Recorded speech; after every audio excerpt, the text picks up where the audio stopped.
Hello नमस्कार, मी वैदवी. आज तुमच्यासाठी घेऊन आले चिकन रेसिपी. तर चिकन हे तुम्ही सुकं हवे असेल तर सुकंही बनवू शकता किंवा ग्रेव्ही हवी असेल तर ग्रेव्हीही करू शकता. त्यासाठी अर्धा किलो चिकन घेतलेलं आहे.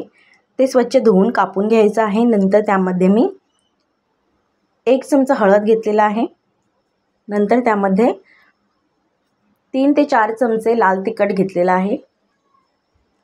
थोडीशी धना पावडर घेतलेली आहे. थोडीशी काळी मिरीचा वापर केलेला आहे, ब्लॅक पेपर पावडर, आणि जो चिकन मसाला आहे तो घेतलेला आहे.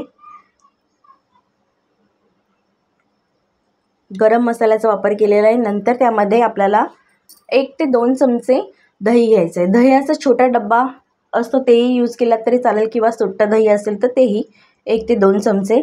त्यानंतर 1 चमचा आला लसूण पेस्टसुद्धा वापरलेली आहे. ते व्यवस्थित मिक्स करून घ्यायचं आहे. मिक्स करताना दही, आपले जे मसाले आहेत ते व्यवस्थित ते चिकनला लागले पाहिजेत.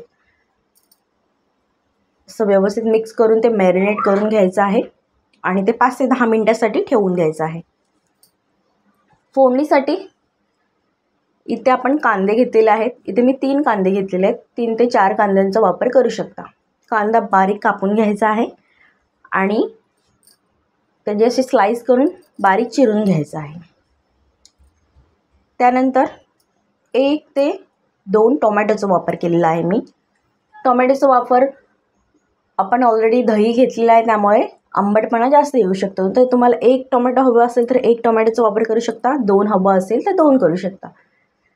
टोमॅटो टाकल्यामुळे काय होतं, आंबटपणा जरासा वाढू शकतो कारण आपण ऑलरेडी दही त्यामध्ये मिक्स केलेलं आहे.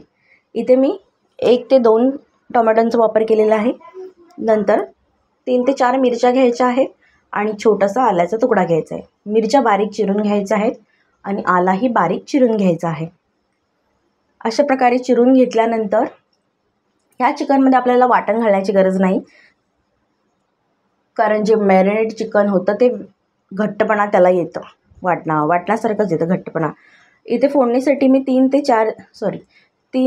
ते 3 चमचे तेल घेतलेलं आहे आणि त्यामध्ये अख्खा मसाला फोडणीसाठी वापरला आहे. मग मिरची, आलं आणि कांदा त्यामध्ये घेतलेला आहे. ते असं व्यवस्थित परतून घ्यायचं आहे. कांद्याला लालसर रंग येईपर्यंत परतून घ्यायचं आहे. नंतर त्यामध्ये थोडंसं हळद, मसाला आणि परत आला लसूण पेस्ट मिक्स केलेली आहे. ते सगळं मिश्रण व्यवस्थित मिक्स करून घ्यायचं आहे. मग आपण जे कापलेलं टोमॅटो आहे ते त्यामध्ये घ्यायचं आहे. टोमॅटोसुद्धा व्यवस्थित परतून घ्यायचं आहे. नंतर मग आपण हे ठेवलेलं मॅरिनेट केलेलं चिकन आहे ते त्या फोडणीमध्ये घ्यायचं आहे. चिकन आणि जो आपला कांदा फ्राय केलेला आहे ते व्यवस्थित असं मिक्स करून घ्यायचं आहे. बघू शकता अशा प्रकारे मिक्स केल्यावरती त्यामध्ये आपल्याला थोडा पाण्याचा वापर करायचा आहे. इथे मी 1 ग्लास पाणी घातलेलं आहे. पाणी घातल्यानंतर ते व्यवस्थित मिक्स करून घ्यायचं आहे.